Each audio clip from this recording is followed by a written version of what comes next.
Oh! You unzipped me. It's all coming back. It's all coming back. I hate you. It's all coming back, you understand? I don't like it. I don't like to think about it. Oh. It's... And of course, Oda hits with a break week right fucking now, right at this point. God, hello. I read the chapter about an hour ago. Was gonna just chill, vibe the rest of the night.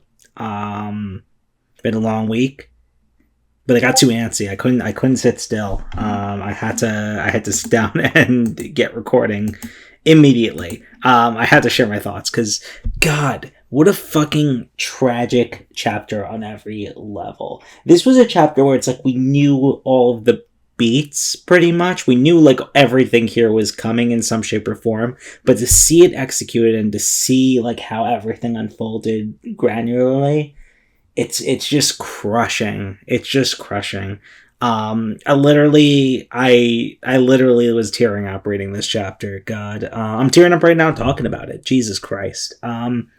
Oda, I've said this before, but Oda has this way of like getting you so thoroughly invested in this story and this world that like these are real people. You know, they're characters on a page, but like I genuinely, like, we're talking spoilers here. I feel like I lost someone, you know, and that's crazy. It's crazy how good of a writer Oda is.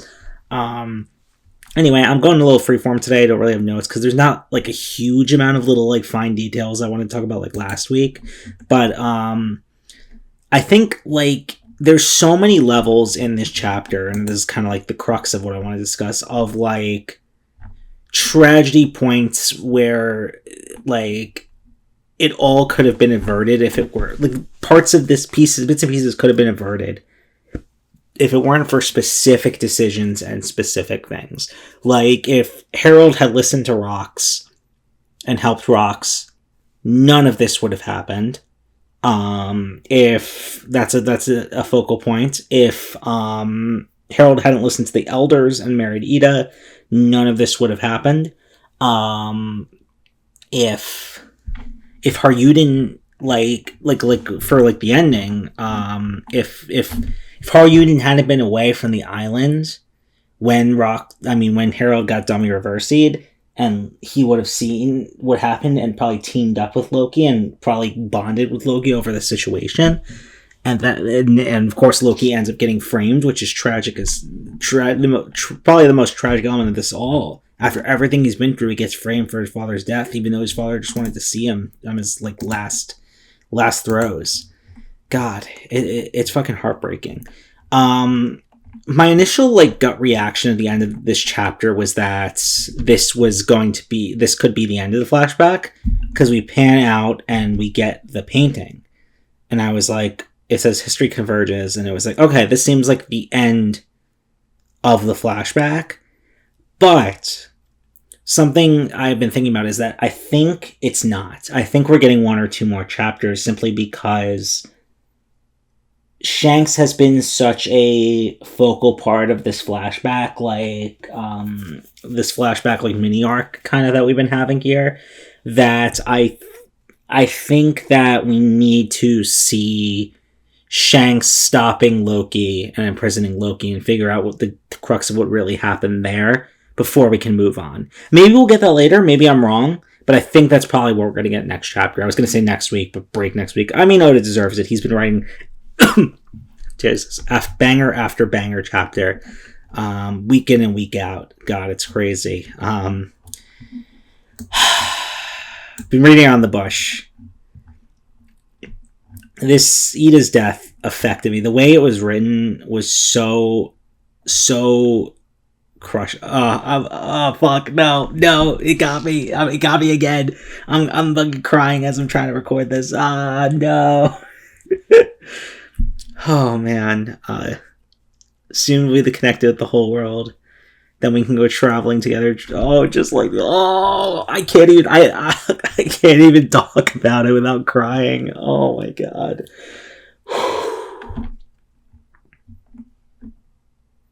Oh, and then him leaving with like, oh, and he doesn't comfort Haryuden. Haryuden just has to run in. At least Haryuden has all his friends there, you know. Is Gaban there? I don't think so, but I see Ripley and Colin. Oh, he leaves with the end of his face. Oh my god. I'm just having a fucking meltdown here. I'm having a meltdown here. Loki alone. He doesn't even come get Loki. Oh, Ida died smiling. I didn't even notice the first. Oh, I'm just having a fucking meltdown. Oh man. I wasn't ready to record this, was I? I wasn't. Oh my god. Well, this is raw. This is what Oda does to you, man. This is what Oda does. And Harold doesn't even go to Loki in his cell. Loki, maybe he did, we don't see it, but Loki's just alone in his cell crying. Oh my god, Loki. I gotta get off this. Oh man, but Loki, fucking, I just want to give him the biggest hug. Tell him he's not alone. Oh my god, he's a real person. That's how good Oda is. They're real people. Oh man, I'm losing it. Okay, so we find out that Shanks is missing. Had he completed the last mission, he would have been formally knighted, but now they're giving the Holy Knight spot to Harold. So Harold was officially a Holy Knight. I didn't realize that. I don't think we knew that. But yeah, Shanks pretty much. I was doing a lot of the discourse was saying that Shanks had already formed his crew before this point, so perhaps he was like on a reconnaissance mission specifically for his crew, which would be very interesting, but I'm not 100% clear on the full timeline myself.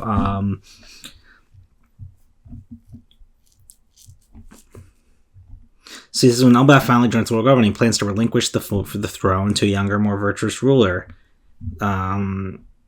Talking about Haryuden, probably. I don't think he would give it to Loki, but that's a man. So they're using Mu before. Is it like, this is a Japanese translation and everything, I think, but like, is it Mu or Emu? Because I've been calling him Emu for years and years, you know? I love the thing of the castle literally swelling. And also the shot of like Harold walking in, where it's the Gorosei walking in the room, and it's their Harold's boot is just like triple their size. That's a funny shot. God, I think the thesis of this chapter is, I love the sketchiness around the Gorosei there. That's actually really cool. I know it's probably because Oda had to rush the chapter, but like it looks really well. I think the thesis is fuck Emu. This just makes me, each time we Emu does something, I just get more and more like ready for Luffy's gonna figure out how to punch this fucking piece of shit right in the face, and it's gonna be the best panel in the whole series. Oh my god. I love how like Harold's just trying to be reasonable here. Like Emu's like, oh, the giant warrior fleet, every giant's gonna be my pawn now. And Harold's like, oh no, I'll make you. If anyone still wishes to, they can. I'll gladly encourage them to join the Marines. You know, and he was like,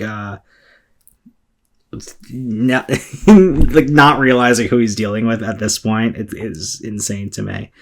You know, and of course, Emu's not having that, so he starts, as he's starting to get Zombie reversied, you know. And I love the guards that are like, who is he talking to? So I think that proves that it's like the voice is in his head completely. I think that's how the Emu, the core covenant works. Can't remember the name of it for the life of me right now. But anyway, God, if it's like he calls for Haryuden.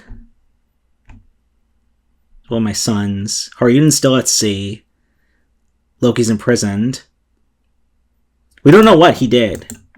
Oh, what does this? No, this doesn't align with the time. I was going to say, did he burn the village for Vigon? But no, we already saw God Valley, so that obviously wasn't the case. Oh no, it's probably because he killed that guy from who was poisoning Ida.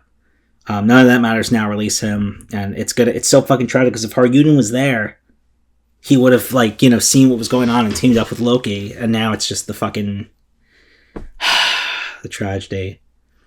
Oh, I didn't even notice this until right now. The little skull design on Loki's belt is that a reference to the original, like, silhouetted design of Loki? He kind of looked like that, like a chubby little skull with that 3-pronged crown. In that like silhouetted design that Oda did back in Whole Cake when he was first talking about Loki. Oh, that's funny. That's cute.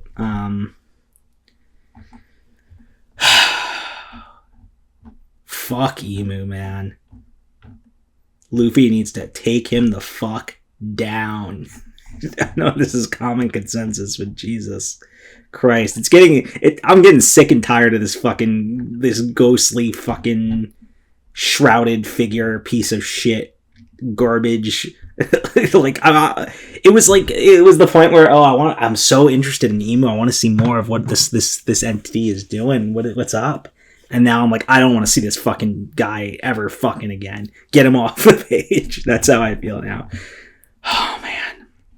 Do I scroll back up to the early part of the chapter again and have a fucking meltdown again to end this video? Meeting her, it got me again. Meeting her was the greatest blessing of my life. Oh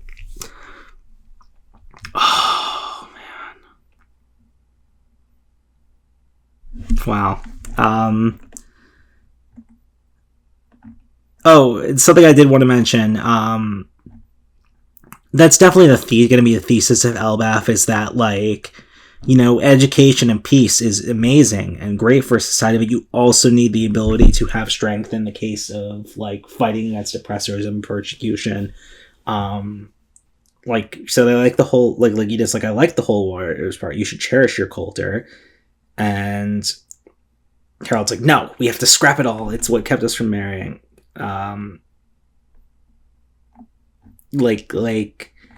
I think Ida's thesis and Ida's love for both Haryunin and Loki is going to be sort of the, like, core. Ida's the heart, really, of the Elbaf arc, I would say, because her messaging is going to be the core of this arc. I think really what's going to need to happen with Elbaf is that, and Melody said this, so I'm going to give her full credit. I think Haryunin and Loki are going to need to co-rule Elbaf together, and Haryunin will represent, like, the new way.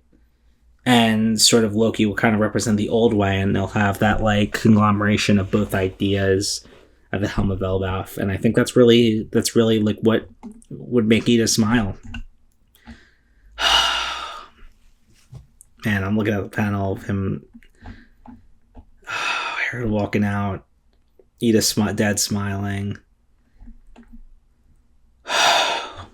Okay, I think we're wrapping it up here. What another phenomenal chapter.